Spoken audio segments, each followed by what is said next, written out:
बाहर आसमान में बिजली चमक रही थी। हवा इतनी तेज थी कि पुराना मोटेल हिलने लगा था।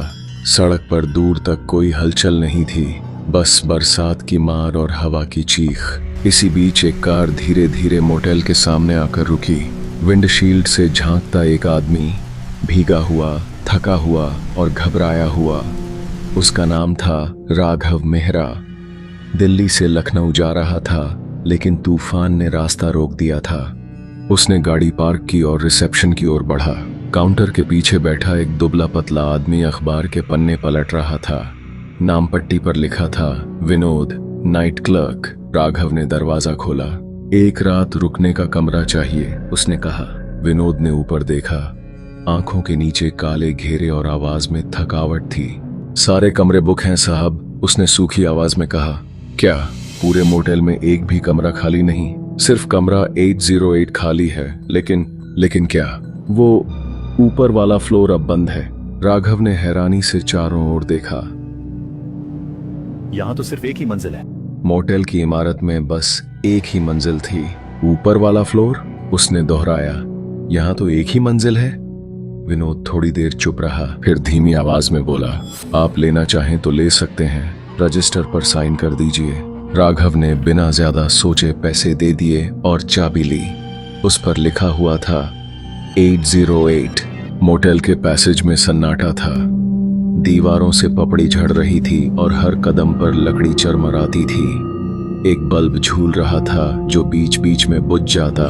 राघव आगे बढ़ा, लेकिन जितना चला पैसेज उतना ही लंबा होता गया। आखिरकार उसने एक दरवाजा देखा। 808। दरवाजा पुराना था, लेकिन लॉक नया लगा हुआ था। उसने चाबी डाली, क्लिक की आवाज आई और दरवाजा धीरे धीरे खुला। अंदर एक अजीब ठंडक थी, जैसे कमरे में हवा नहीं, कोई मौजूदगी थी। दीवारों पर दाग, पर्दे आधे फटे हुए और एक बड़ा आईना कोने में रखा था। बस एक रात। राघव ने भरी सांस ली। बस एक रात, उसने खुद से कहा। रात के 12 बजे के करीब बाहर तूफान और तेज हो गया। राघव नींद में जाने ही वाला था कि उसे कुछ सुनाई दिया। लिफ्ट? यहाँ तो कोई लिफ्ट नहीं है। लिफ्ट चलने की आवाज, पहले हल्की सी भनभनाहट, फिर डींग की आवाज। वह चौंक कर उठा। वो सोने के लिए बिस्तर पर लेट गया। कुछ ही देर में उसे फिर वही आवाज सुनाई दी। कदमों की आहट धीरे धीरे पास आती हुई। दरवाजे के बाहर कोई था। राघव कांप गया। कौन है? उसने आवाज लगाई। कोई जवाब नहीं। फिर 3 बार दस्तक हुई। ठक ठक ठक। वह डरते डरते दरवाजे के पास गया और झिर्री से झांका। बाहर कोई नहीं था, लेकिन जब वह पीछे मुड़ा, आईने में किसी को खड़ा देखा। एक औरत सफेद साड़ी में, भीगे बालों के साथ। वह हौले से मुस्कुरा रही थी। राघव चीखा और पलटा। कमरे में कोई नहीं था। आईना अब बिल्कुल साफ था। सुबह की रोशनी आई तो राघव ने जल्दी से सामान पैक किया। रिसेप्शन पर जाकर विनोद से कहा, आपने कहा था कि ऊपर फ्लोर बंद है, लेकिन मैंने रात को किसी को देखा वहां। विनोद ने उसकी ओर बिना भाव के देखा। आपको सपना आया होगा। नहीं, वहां लिफ्ट भी है और एक औरत भी।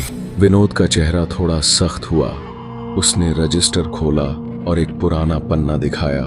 ये देखिए, राघव ने पढ़ा। कमरा 808, मिसेज नलिनी आहूजा, मृत 12 नवंबर 1990। क्या मतलब? विनोद बोला। बारिश वाली रात थी, बिल्कुल आज जैसी। वो कमरा उसी दिन से बंद कर दिया गया। कोई वहां रुकता है तो सुबह तक कोई ना कोई निशान छोड़ जाता है। राघव ने कांपते हुए पूछा, कैसा निशान? विनोद ने उसकी ओर इशारा किया। आपके हाथ पर। राघव ने देखा, उसकी हथेली पर हल्के से 3 लाल निशान थे, जैसे किसी ने रात में पकड़कर खींचा हो। राघव बिना कुछ बोले बाहर निकल गया। उसने गाड़ी स्टार्ट की और शीशे में देखा। पीछे मोटेल का नाम लिखा था, मोटेल होराइजन, लेकिन नीचे बहुत हल्के अक्षरों में उसने कुछ और देखा। Floor 8 now open. गाड़ी आगे बढ़ी और पीछे कहीं लिफ्ट की डिंग की आवाज आई।